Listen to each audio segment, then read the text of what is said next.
गुरु ब्रह्म गुरु विष्णु गुरुदेवो महेश्वर गुरु साक्षात् परब्रह्म तस्मै श्री गुरुवे नमः।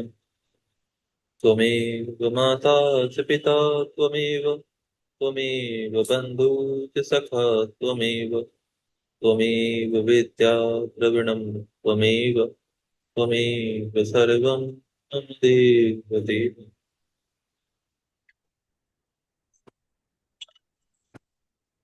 भगवान विष्णु बोले, हे जगत के विधाता, चिंता करने की आवश्यकता नहीं है। सब कुछ कल्याणकारी ही होगा। हे देवेश, आप महाप्रभु भगवान शंकर की शरण में जाइए। जो मनुष्य प्रसन्न मन से भगवान शंकर की शरण में जाते हैं, हे प्रजापति, भगवान शंकर के उन अनन्य भक्तों को कहीं से कोई भय नहीं होता। हे विधे, उनके श्रृंगार का रस भंग समय से होगा, अभी नहीं। जो कार्य ठीक समय में किया जाता है वही सफल होता है,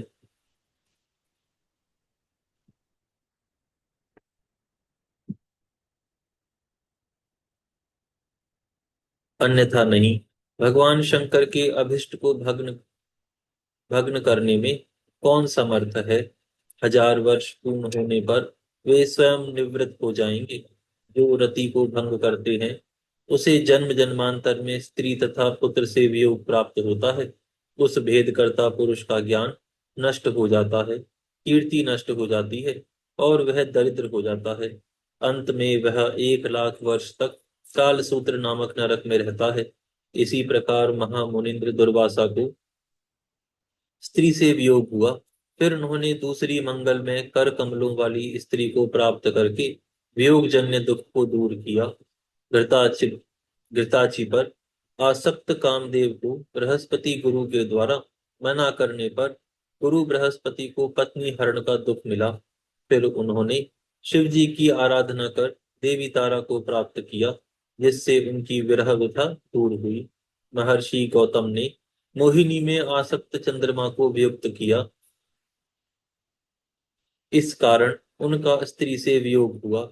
हालिक हालिक को वृषली में कामसक्त देखकर हरिश्चंद्र द्वारा निषेध किए जाने पर उन्हें विश्वामित्र के द्वारा कोपभाजन बनना पड़ा और वे स्त्री पुत्र तथा राज्य से भी च्युत हो गए। फिर उन्होंने शिव आराधन कर इस कष्ट से छुटकारा प्राप्त किया। वृषली में आसक्त हुए द्विजश्रेष्ठ अजामिल को तथा उस वृषली को भय के कारण किसी देवता ने भी मना नहीं किया। निषेध से सब कुछ साध्य है। हे विधे, निषेध का मतलब है ब्रह्मचर्य।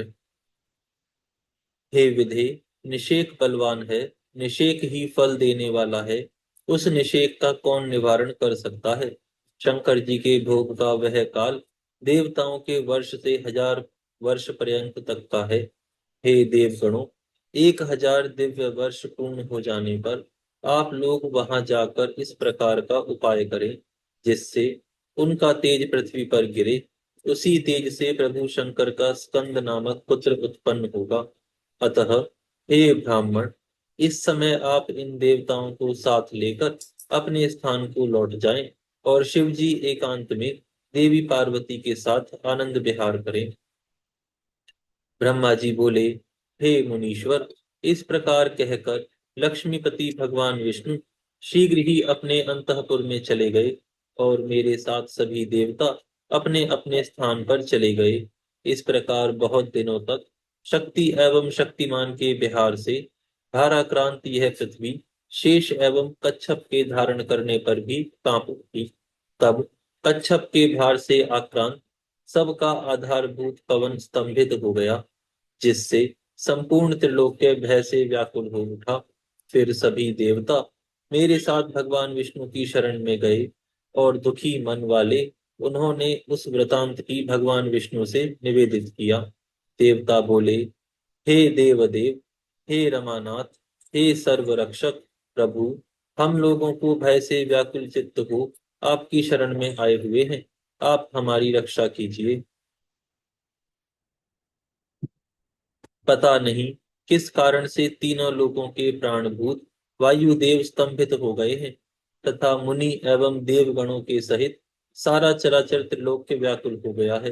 ब्रह्मा जी बोले, हे मुनीश्वर, मेरे साथ गए हुए समस्त देवगण ऐसा कहकर मौन, दुखी तथा दीन होकर भगवान विष्णु जी के आगे खड़े हो गए।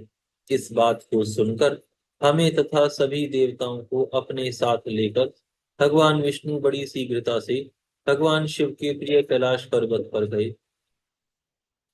सुरबल्लभ भगवान विष्णु मुझ ब्रह्मा तथा उन देवताओं के साथ कैलाश पर्वत पर पहुंचकर भगवान शिव के दर्शन करने की इच्छा से शिव जी के श्रेष्ठ स्थान पर गए, किंतु वहां शिव जी को ना देखकर देवताओं सहित भगवान विष्णु आश्चर्य में पड़ गए।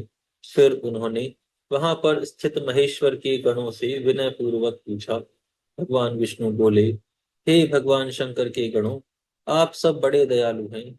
आप लोग हम दुखी जनों को कृपा पूर्वक बताइए कि सर्व प्रभु भगवान शंकर इस समय कहाँ पर हैं। ब्रह्मा जी बोले, देवताओं के सहित भगवान विष्णु की बात सुनकर शंकर जी के उन गणों ने प्रीति पूर्वक लक्ष्मीपति भगवान विष्णु से कहा। शिवगण बोले, हे हरे, जो संपूर्ण वृतांत है ब्रह्मा और देवताओं के साथ उसे आप सुनिए। भगवान शिव में प्रेम के कारण हम यथार्थ रूप में कहते हैं। विविध प्रकार की लीलाओं में पारंगत देवादिदेव महादेव भगवान शिव हम लोगों को यहाँ स्थापित करके अत्यंत स्नेह पूर्वक देवी भगवती पार्वती के आवास स्थान पर गए हैं। हे लक्ष्मीपति, उस गुहा गुहा के भीतर उन्हें बहुत वर्ष व्यतीत हो गए हैं। वहां महेश्वर शंभु क्या कर रहे हैं, इस बात को हम नहीं जानते। ब्रह्मा जी बोले, हे मुनि श्रेष्ठ, उनकी बातों को सुनकर मेरे तथा देवगणों के साथ भगवान विष्णु आश्चर्यचकित हो गए और शिव जी के द्वार पर गए। हे मुनि श्रेष्ठ, वहां देवताओं एवं मुझ ब्रह्मा के साथ जाकर देवताओं के प्रिय भगवान श्री हरि ने ऊंचे स्वर में आर्तवाणी से अत्यंत प्रेम पूर्वक वहां स्थित सर्वलोकेश्वर भगवान शिव की स्तुति की। भगवान विष्णु बोले, हे महादेव, हे परमेश्वर, आप गुहा के भीतर क्या कर रहे हैं। तारकासुर से पीड़ित आपकी शरण में आए हुए हम सभी देवताओं की रक्षा कीजिए। हे मुनीश्वर, इस प्रकार मुझ ब्रह्मा तथा देवताओं के सहित भगवान विष्णु ने शिव जी की अनेक प्रकार से स्तुति की। उस समय तारकासुर से पीड़ित देवताओं सहित श्री हरि अत्यंत विलाप करके रोने लगे। हे मुनीश्वर, तारकासुर से पीड़ित हुए देवताओं के आर्तनाद और शिव जी की स्तुति के मिश्रित होने से उस समय दुख भरा महान कोलाहल हुआ। यहाँ पर यह अध्याय पूर्ण होता है। यहाँ से दूसरा अध्याय प्रारंभ होता है। इस अध्याय में भगवान शिव के तेज से स्कंद का प्रादुर्भाव और सर्वत्र महान आनंदोत्सव का होने का वर्णन किया गया है। ब्रह्मा जी बोले, देवताओं एवं विष्णु भगवान की स्तुति सुनकर योग ज्ञान विशारद भगवान शंकर यद्यपि निष्काम है, तथापि उन्होंने भोग का परित्याग नहीं किया।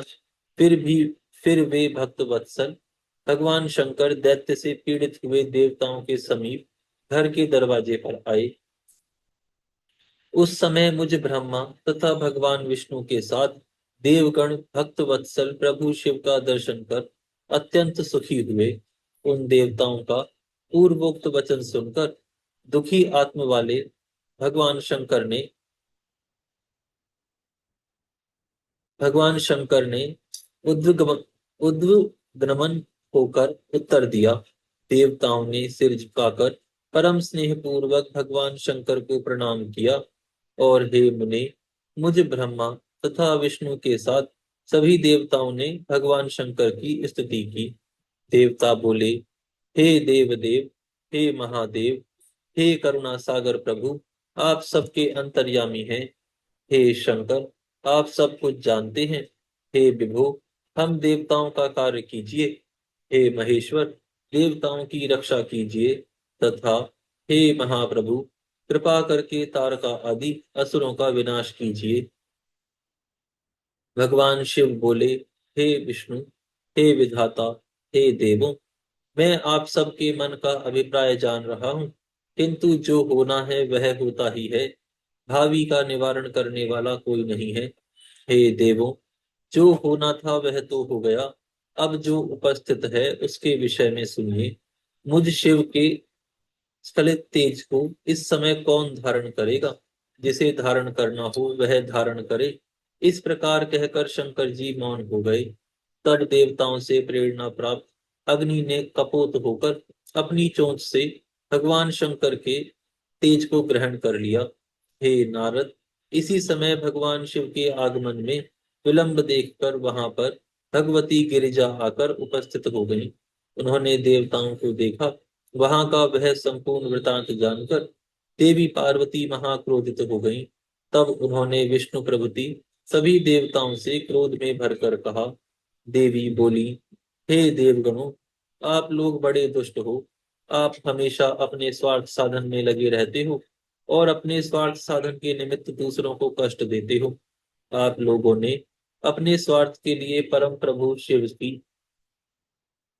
की स्तुति कर मेरा विहार भंग किया। हे देवों, इसी कारण मैं वंध्या हो गई।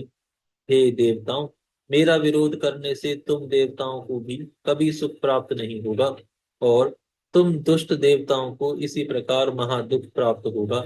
ब्रह्मा जी बोले, इस प्रकार क्रोध से जलती हुई शैलपुत्री देवी पार्वती ने विष्णु प्रभृति सभी देवगणों को शाप दिया। देवी पार्वती बोली, आज से सब देवताओं की स्त्रियां वंध्या हो जाएं और मेरा विरोध करने वाले सभी देवगण सर्वथा दुख प्राप्त करें। ब्रह्मा जी बोले, इस प्रकार सर्वेश्वरी भगवती देवी पार्वती ने विष्णु प्रभृति देवगणों को शाप देकर क्रोध पूर्ण हो भगवान शिव के तेज का भक्षण करने वाले अग्निदेव से कहा। देवी पार्वती बोली, हे अग्नि, आज से तुम सर्वभक्षी होकर सदैव दुख प्राप्त करोगे। तुम्हें शिव तत्व का ज्ञान नहीं है। तुम देवगणों का कार्य करने वाले मूर्ख हो। हे शठ, हे दुष्टों में महादुष्ट, तुम बड़े दुर्बुद्धि हो। तुमने जो भगवान शिव के तेज का भक्षण किया है वह अच्छा नहीं किया। ब्रह्मा जी बोले, हे मुनि, इस प्रकार अग्नि को शाप देकर असतु सॉरी असंतुष्ट होकर भगवती पार्वती भगवान महेश्वर के साथ शीघ्रता पूर्वक अपने आवास स्थान पर चली गईं। हे मुनीश्वर, वहां जाकर देवी पार्वती ने प्रयत्न पूर्वक भली भांति भगवान शंकर को समझाया। फिर उनके सर्वश्रेष्ठ गणेश नामक पुत्र उत्पन्न हुए। हे मुनि, इन गणेश जी का संपूर्ण वृतांत मैं आगे कहूंगा। इस समय आप प्रेम पूर्वक कार्तिकेय की उत्पत्ति का वृतांत सुनिए। मैं कह रहा हूँ। देवता लोग अग्नि के मुख से ही भोजन करते हैं, ऐसा वेद का वचन है। अतः अग्नि के गर्भधारण करने से सभी देवता गर्भयुक्त हो गए। भगवान शिव के तेज को सहन न करते हुए वे देवता पीड़ित हो गए। यही दशा भगवान विष्णु आदि देवताओं की भी हो गई। उन्होंने देवी पार्वती की आज्ञा से क्योंकि देवी पार्वती की आज्ञा से उनकी बुद्धि नष्ट हो गई थी। इसके बाद विष्णु प्रभृति सभी देवता मोहित होकर अग्नि से जलते हुए शीघ्र ही पार्वती पति भगवान शंकर की शरण में गए। वे लोग भगवान शिव जी के गृह द्वार पर जाकर नम्रता से हाथ जोड़कर अत्यंत प्रीतिपूर्वक देवी पार्वती सहित भगवान की स्तुति करने लगे। देवता बोले, हे देव देव, हे महादेव, हे गिरिजेश, हे महाप्रभु, हे नाथ, यह क्या हो गया? निश्चित ही आपकी माया को समझना बड़ा कठिन है। हम लोग गर्भयुक्त होकर आपकी असहाय ज्वाला से जल रहे हैं।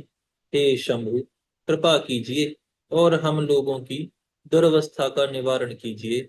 ब्रह्मा जी बोले, हे मुनि, देवताओं की इस प्रकार की स्थिति सुनकर उमापति परमेश्वर शिव गृह द्वार पर जहाँ देवता स्थित थे वहां शीघ्र आए। द्वार पर आए हुए सदाशिव को देखते ही विष्णु समेत सभी देवगण विनम्र होकर प्रणाम कर उन भक्त वत्सल की प्रेम पूर्वक स्तुति करने लगे। देवता बोले, हे शंभु, हे शिव, हे महादेव, आपको विशेष रूप से प्रणाम करते हैं। आपके तेज से जलते हुए हम शरणागतों की रक्षा कीजिए। हे हर, इस दुख का हरण कीजिए, अन्यथा हम लोग निश्चित ही मर जाएंगे। इस समय देवताओं के दुख का निवारण करने में आपके बिना कोई समर्थ नहीं है। आज यहाँ विराम करते हैं, फिर कल से प्रारंभ करेंगे।